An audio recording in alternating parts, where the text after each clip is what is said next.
Bismillahirrahmanirrahim. Alhamdulillah, setelah kita tadi membahas sedikit tentang ilmu tajwid, nah sekaligus kita akan membahas juga tentang kehormatan Al-Quran. Ya, judulnya kehormatan Al-Quran. Jadi kita berharap setelah membaca Al-Quran kita mendapatkan syafaat, kita mendapatkan rahmat dari Allah Subhanahu wa Ta'ala. Nah, itu tentu kita harus memenuhi dulu kehormatan Al-Quran. Ada berapa kehormatan Al-Quran? Mari kita bahas ya, satu persatu supaya kita hafal, kemudian kita mengamalkannya. Insya Allah kita ketika membaca Al-Quran mendapat syafaat dari Allah Subhanahu wa Ta'ala dan juga mendapat rahmat dari Allah Subhanahu wa Ta'ala. Hurmatul Quran, kehormatan untuk Al-Quran yang harus kita jaga, kita pelihara. Rasulullah Shallallahu Alaihi Wasallam bersabda, Al-Quran afdal min kulli syai'in.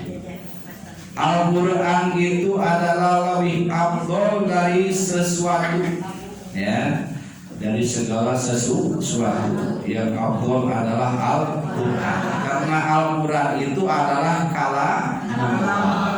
Al-Quran itu adalah kitabullah, maka kita wajib menghormatinya. Paman waqara Al-Quran, barang siapa yang menghormat Al-Quran, faqad waqarallahu, maka dia sudah menghormat Allah Subhanahu wa Ta'ala. Jadi orang kalau menghormat Al-Quran, bukan hanya kita hormat kepada kitabullah, tapi kita juga menghormat Allah Subhanahu wa Ta'ala. Wa man istahabba bil Quran, dan barang siapa yang menganggap enteng Al-Quran, meremehkan Al-Quran, istahabba bihaqqillahi, berarti dia sudah enteng terhadap hak Allah Subhanahu wa Ta'ala. Ya, berarti dia menganggap enteng dengan hak Allah Subhanahu wa Ta'ala. Nah, jadi ini adalah perkataan Allah Subhanahu wa Ta'ala. Kalam Allah Subhanahu wa Ta'ala yang harus dihormat, ya, harus dihormat oleh semua manusia yang beriman kepada Allah Subhanahu wa Ta'ala. Nah, para ulama, baik ulama mutaqaddimin, ya, ulama-ulama terdahulu atau ulama mutakhirin, ya, dia sudah menyimpulkan bahwa ada beberapa hal yang perlu diperhatikan dalam menghormati Al-Quran. Yang pertama, ya, disebutkan dalam kitab Tafsir Al-Qurtubi, Allah yamassahu illa thahir, bahwa kita itu kalau memegang Al-Quran atau menyentuh Al-Quran, terkecuali kitanya harus suci. Ya, boleh kalau kita menyentuh Al-Quran, memegang Al-Quran, membawa Al-Quran kalau keadaan suci. Suci dari apa? Suci dari hadas kecil atau hadas besar, dan suci juga dari najis. Ya, jadi itu persyaratan kalau kita mau memegang Al-Quran dan bentuk kehormatan, menghormat Al-Quran. Maka di dalam Al-Quran mengatakan la yamassu illal mutahharun, tidak menyentuh akan Al-Quran itu kecuali orang-orang yang suci. Ya, artinya suci daripada hadas kecil, suci daripada hadas besar, dan juga tangannya suci dari najis. Ya.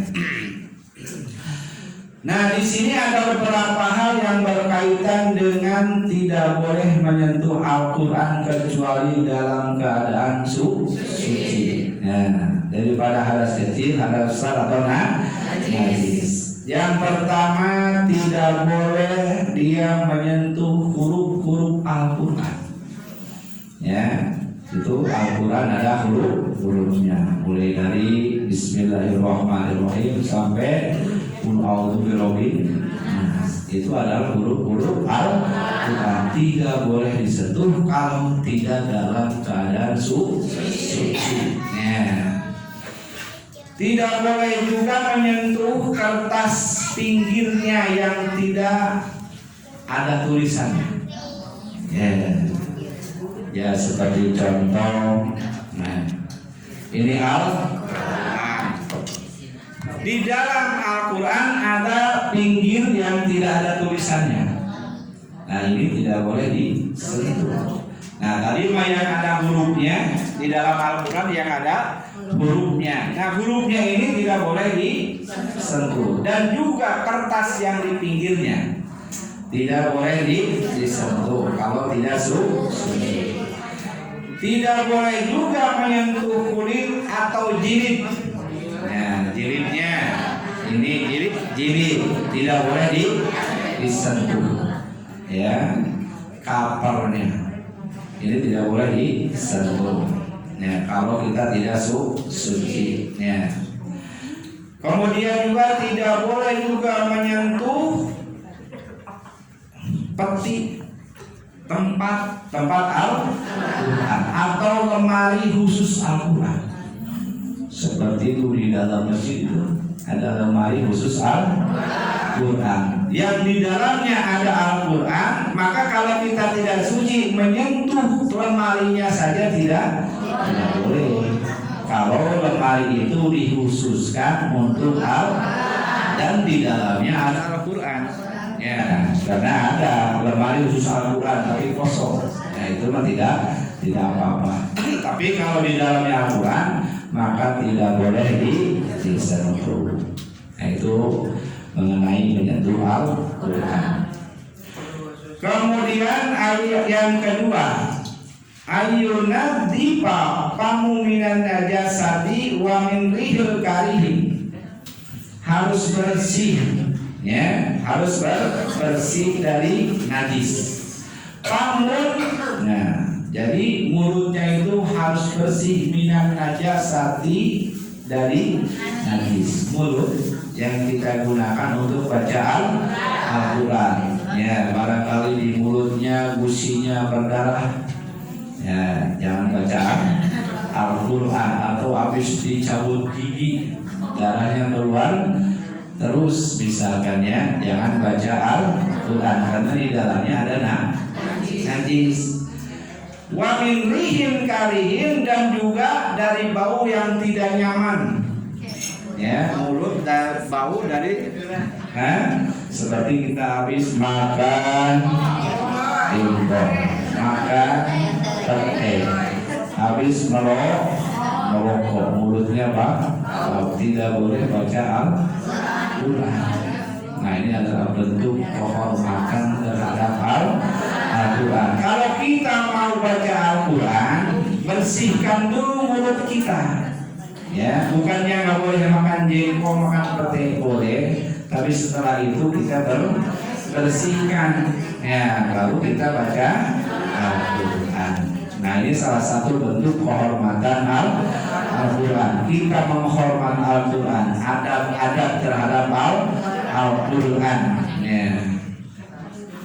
Apa sebabnya nggak boleh? Inna afwahakum thariqun min thariqil Quran.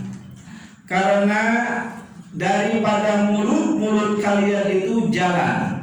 Dari mulut itu ada jalan. Dan jalan itu min thariqil Quran, tempat keluar Al-Quran. Suara Al-Quran keluar dari mulut. Jadi tidak pantas ketika Al-Quran kalamullah, ya, berbarengan dengan bau mulut. Ya, jadi dibersihkan dulu mulut, karena mulut itu salah satu jalan tempat mengucapkan Al-Quran. Ya. Jadi inna afwahakum tariqu min tariqil Quran. Jadi mulut ibu kamu itu adalah satu jalan daripada jalan-jalannya Al-Quran. Fatohiruha, maka bersihkanlah, sucikanlah, wanadipuha, dan bersihkanlah, manis tatoktum, sekemampuan kamu. Ya, bersihkan, sucikan sekemampuan kita. Kalau kita mau membaca Al-Quran, jadi haram membaca Al-Quran dengan mulut yang najis atau mulut yang baunya. Haram juga Al-Quran dalam keadaan junub. Ya, apa junub? Ya, jadi belum mandi besar, itu dalam keadaan junub. Haram juga Al-Quran, membaca Al-Quran dalam keadaan haid dan nifas. Ya, dan juga haram membaca Al-Quran di tempat qadha hajat. Apa qadha hajat? Ya, WC.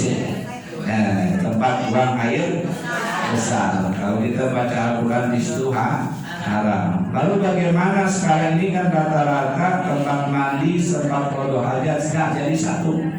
Ya, ini yang dimaksud tempat qadha hajatnya, khusus qadha hajat, ya, bukan tempat mandi. Ya. Nah, dan pendapat sebagian para ulama yang mengatakan bahwa haram pula kita membaca Al-Quran sewaktu kita buang angin. Ya, sewaktu kita buang angin, kentut. Ya. Tapi ada juga yang mengatakan sebagian ulama makruh, ada mengatakan sebagian ulama haram. Ya. Dan yang ketiga, awal ayastawiya qaidan wala yakuna muttaqian. Ya, yang nomor 3 ini kita kalau membaca Al-Quran harus dalam keadaan duduk tegak. Jangan mencari sandaran. Ya, jangan mencari sandaran. Wala muttaqian, jangan mencari sandaran. Ya. Makruh tidak, ya makruh tidak, haram apalagi, cuman kurang afdol. Ya, kurang afdol. Jadi walaupun nyandar tidak makruh, tidak haram, cuman kurang afdol. Ini bentuk penghormatan terhadap Al-Quran. Jadi kita harus badannya tegak, ya, jangan mencari tiang sandaran.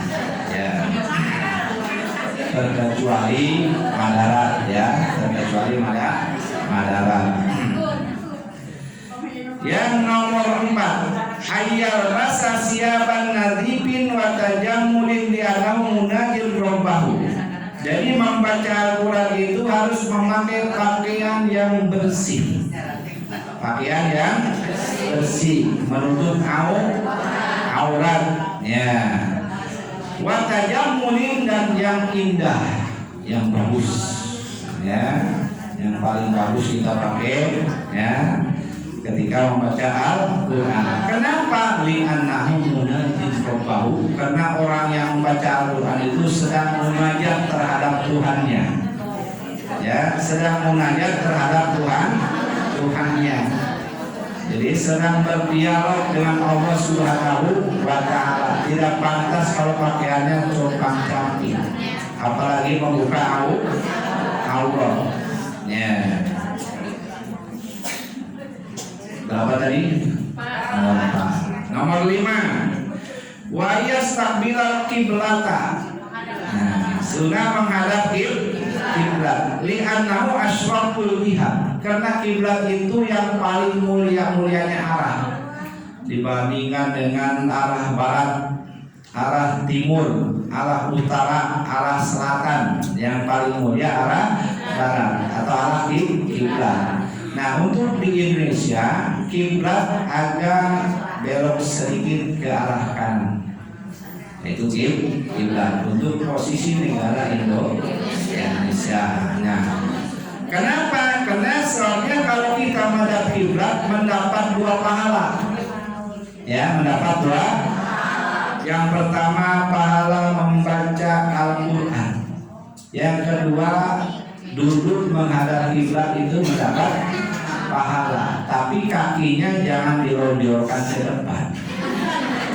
Ketika kita duduk menghadap kiblat, itu si kaki harus, ya kalau perempuan emok, kalau laki-laki sila. Nah kalau ke depan, nah tidak ada. Jadi jangan dilonjorkan ke depan kakinya. Ya. Walaupun kita tidak dalam keadaan membaca Al-Quran, jadi kaki itu nggak boleh dilonjorkan ke kiblat. Kita tidur kakinya pada kiblat, nah itu tidak boleh, tidak sopan. Ya. Raya takbilal kiblata li'anahu asyraful jihad. Sunnah membaca menghadap kiblat karena kiblat itu adalah mulianya arah. Yang keenam, ayum sikal Qur'ana yatadarra anahu minasyaiton, bahwa dia berhenti membaca Al-Quran apabila menguap. Ya, tunduk, ngantuk, jangan ngantuk sehingga dia menguap, maka harus berhenti membaca Al-Quran. Karena nanti tidak jelas lagi makhorijul hurufnya, tidak jelas lagi tajwidnya kalau kita dalam keadaan muak. Bahkan kita ketika melihat kaca, ya ini sampai mana tadi? Nah, itu sebaiknya berhenti membaca Al-Quran. Nanti kalau sudah tidak ngantuk, tidak menguap, lalu bacalah lanjutan. Ya. Ayun sika Al-Quran idza tajarra annahu minasyaiton, maka berhentilah membaca Al-Quran kalau dalam keadaan menguap. Kenapa innahu minasyaiton?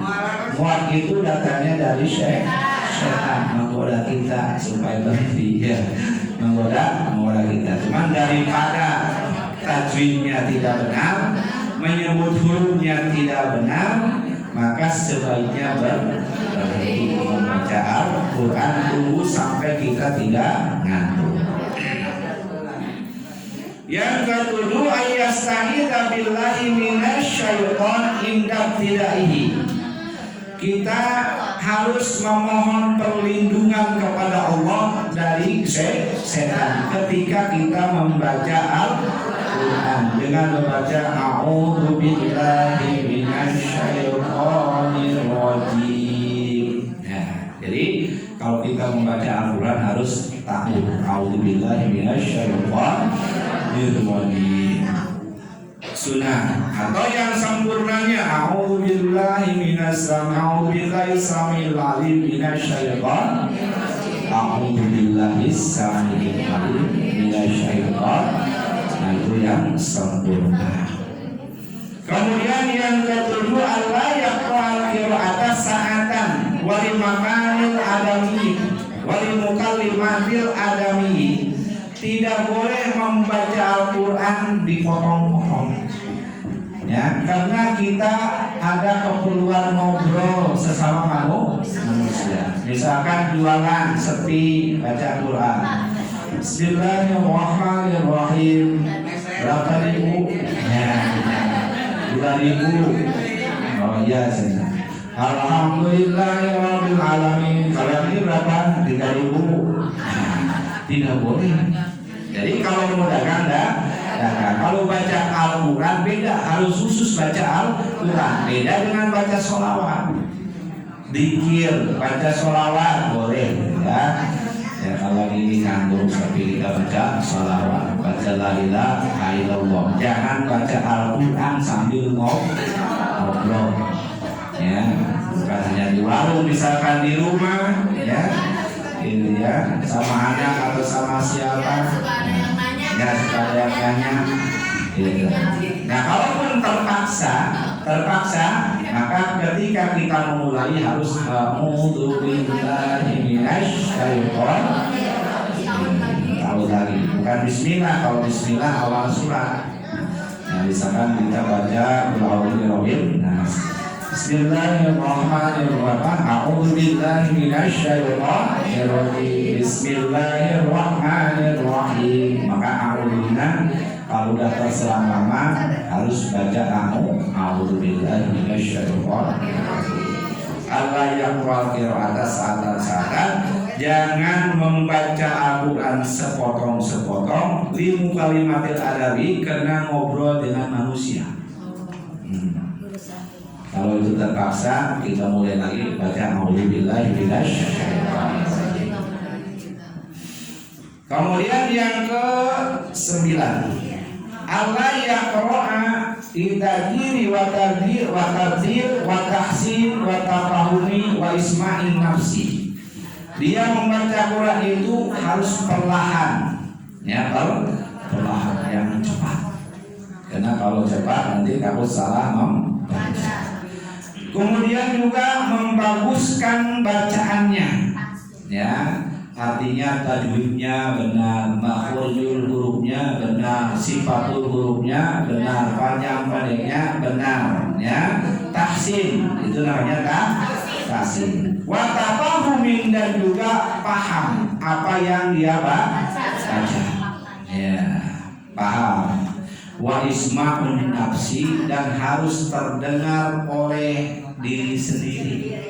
Ya, oleh kuping sendiri. Karena kalau kita baca Al-Quran diri sendiri tidak dengar. Nah, itu tidak boleh. Ya, harus terdengar. Nanti hurufnya salah, makhraj hurufnya salah. Tapi jangan terlalu keras. Ya, jangan terlalu keras. Contoh kali sholat berjamaah, ya, mentang-mentang harus terdengar dia ngalahin imam misalnya, ya.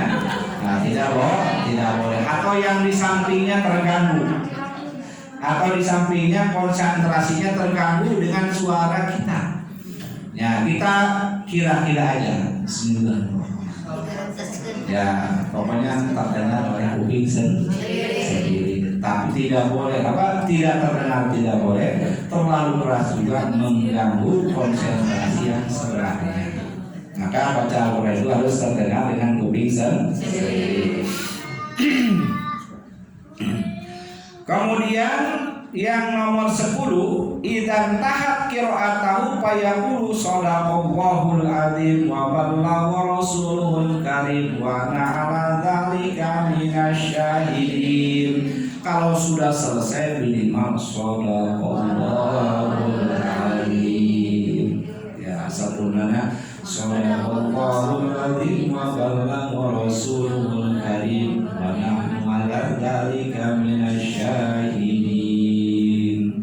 Kalau udah selesai, ya.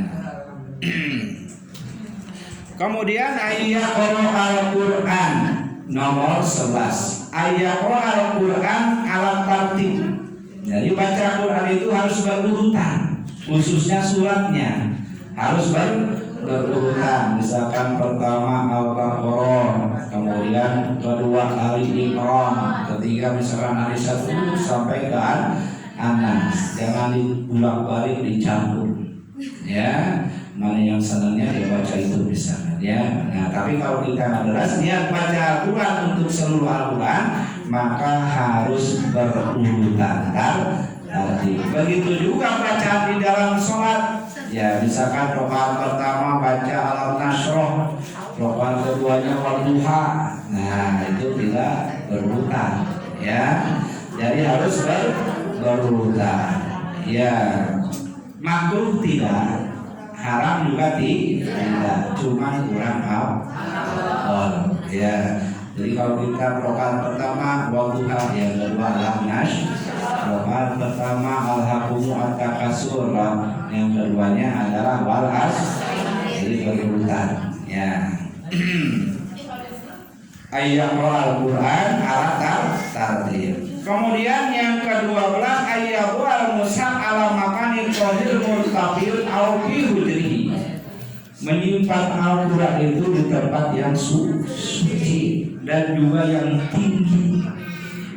Yang tinggi di tempatnya. Ya, sunnah di tempat yang tinggi dan harus di tempat yang suci.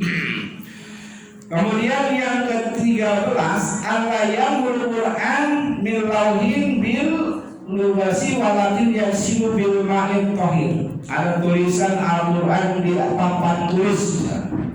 Di papan dihapus, tidak boleh dihapus dengan air ludah, air liur, tapi harus dengan air yang suci. Atau kita baca Al-Quran ketika dibuka halaman berikutnya susah licin, akhirnya kita ambil.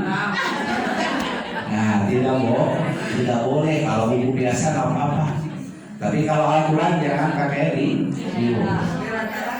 Ya, jadi kan kebiasaan dari kecil bisa.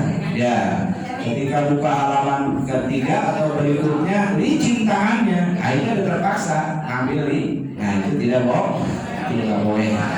Ya, al-yamul Qur'an, ya, menghapus Al-Quran tidak boleh dengan air liur atau air ludah. Ya. 14 ayyuharikahu idza baliyat. Nah, yang ke-13 ayyurakahu idza baliyat, bahwa dia itu membakar Al-Qur'an itu bila mana sudah hancur. Ya, sudah hancur. Ya, sudah tidak bisa dibaca lagi, sudah berantakan. Nah, itu dibakar. Ya, dibakar. Atau disempat bimakanin tohirin, di tempat yang suci simpan. Kalau tidak dibakar, ya. Al-bani dan min qadami aqdami. Nah, kalau membakar itu atau membakar Al-Quran yang lapuk tadi, ya, tidak boleh yang sering kena injak manusia. Ya, khusus cari hutan. Nah, ini jarang terinjak-injak manusia, bakar itu. Ya. Auyat panaha atau dipendam, dipendam. Ya, kayak Al-Quran itu kan ya seperti orang tua yang sakit itu, dibuang salah orang tua, jadi dibuang mengganggu. Ya. Nah, Al-Quran juga sama. Ya, Al-Quran juga dibuang kalamu kok tidak dibuang, ini pada berantakan di sini. Nah, caranya gimana? Cari tempat yang tidak terinjak-injak manusia, bakar atau dikubur. Ya, tapi jangan sering dilewati manusia. Nah, kalau di kota susah ya. Kalau di kampung banyak hutan. Kalau di kota agak susah. Ya, dikubur aja dikubur.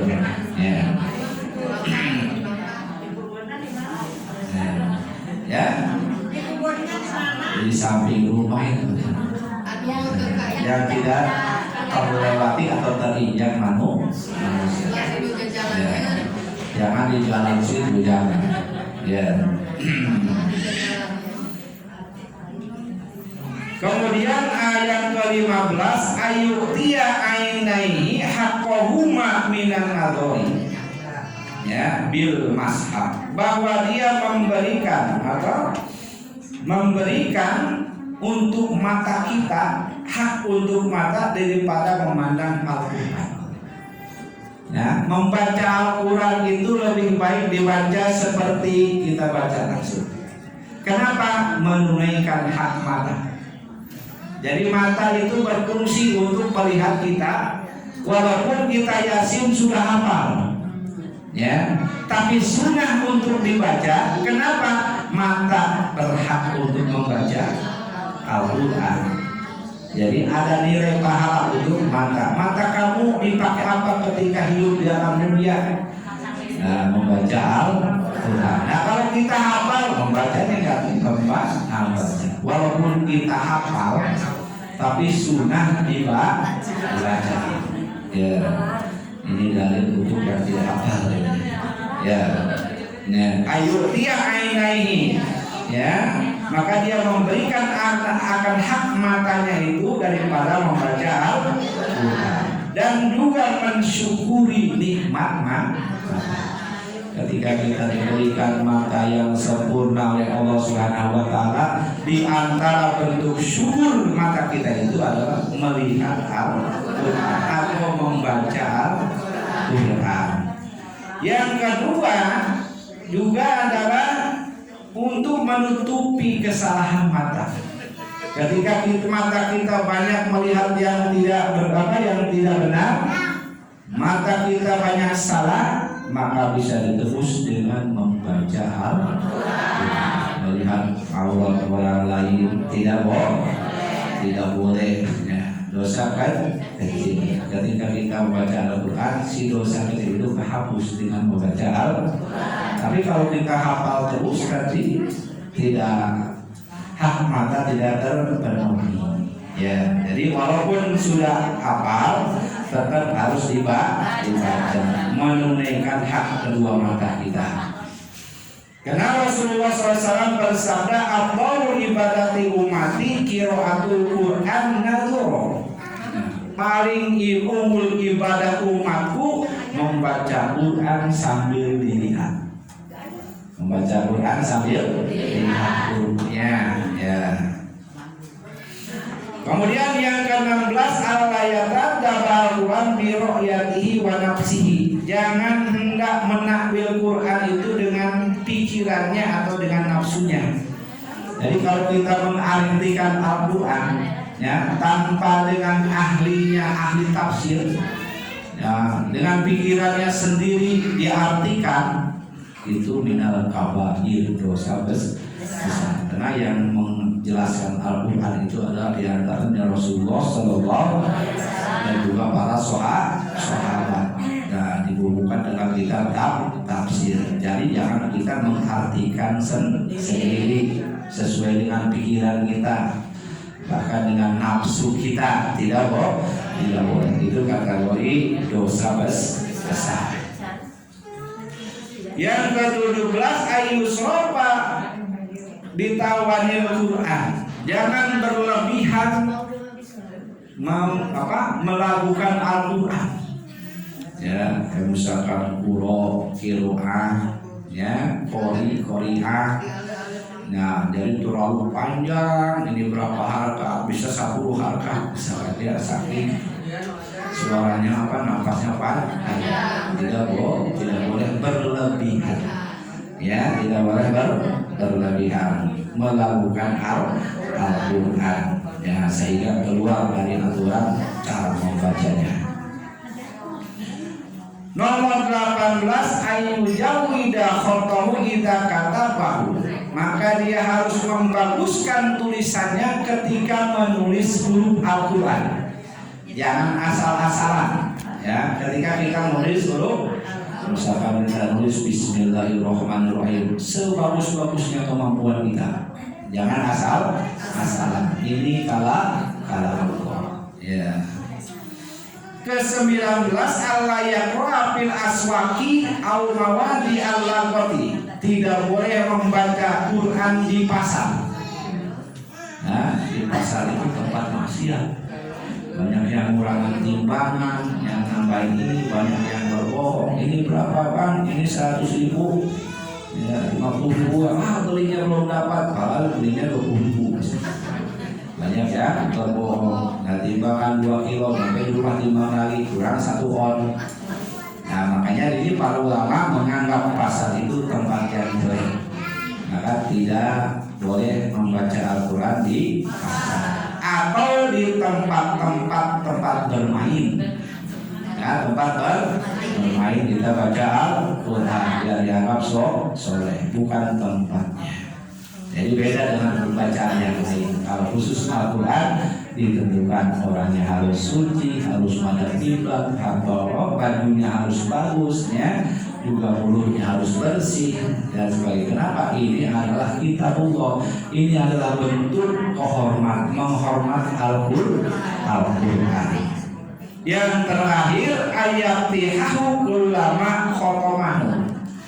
Kalau kita membaca Al-Quran sudah selesai, biasanya 1 halaman misalnya, 1 hari 1 selesai satu halaman. Nah, tuh jangan langsung shodaqallahul adzim, baca Al-Fatihah dulu. Baca Al-Fatihah. Ya, contoh kita terakhir sampai qul a'udzu birabbin nas, malikin nas, ilahina min syarril waswasil alladzi yuwaswisu fi sudurin nas, nabi akan bulan puasa sampai surat An. Jangan langsung shodaqallah tapi Al-Fatihah. Nah, gitu ya. Nah, baru Al-Fatihah selesai shodaqallahul adzim. Nah, itu bentuk penghormatan kepada Al-Quran. Kalau biasanya satu lembar satu hari, beres satu lembar, jangan shodaqallahul adzim, Al-Fatihah. Baru shodaqallahnya. Ini bentuk penghormatan kepada Al-Quran. Nah, inilah diantaranya ada 20 poin yang harus kita jaga. Kehormatan membaca Al-Quran itu. Nah, kalau ini dijaga, insya Allah mendapat syafaat karena Al-Quran. Insya Allah mendapatkan rahmat karena membaca Al-Quran. Di sini sudah diatur oleh para ulama sesuai dengan hadis-hadis Rasulullah Sallallahu Alaihi Wasallam. Insya Allah. Jadi kita kalau hanya membaca tidak tahu tentang adab-adabnya, kehormatannya dilanggar, mengharapkan syafaat, jauh mendapat syafaat dari Allah, jauh mendapat rahmat dari Allah. Tapi kalau kehormatannya dijaga, kemudian kita membaca Al-Quran, insya Allah di akhirat nanti mendapat syafaat dari orang-orang yang membaca Al-Quran. Nah, mudah-mudahan ini mendapat dijadikan ilmu dari dijadikan ilmu bagi kita, dan juga mudah-mudahan kita bisa mengamalkannya agar supaya kita membaca Al-Quran mendapat syafaat dan juga mendapat rahmat dari Allah Subhanahu wa Ta'ala. Sallallahu ala Muhammad. Sallallahu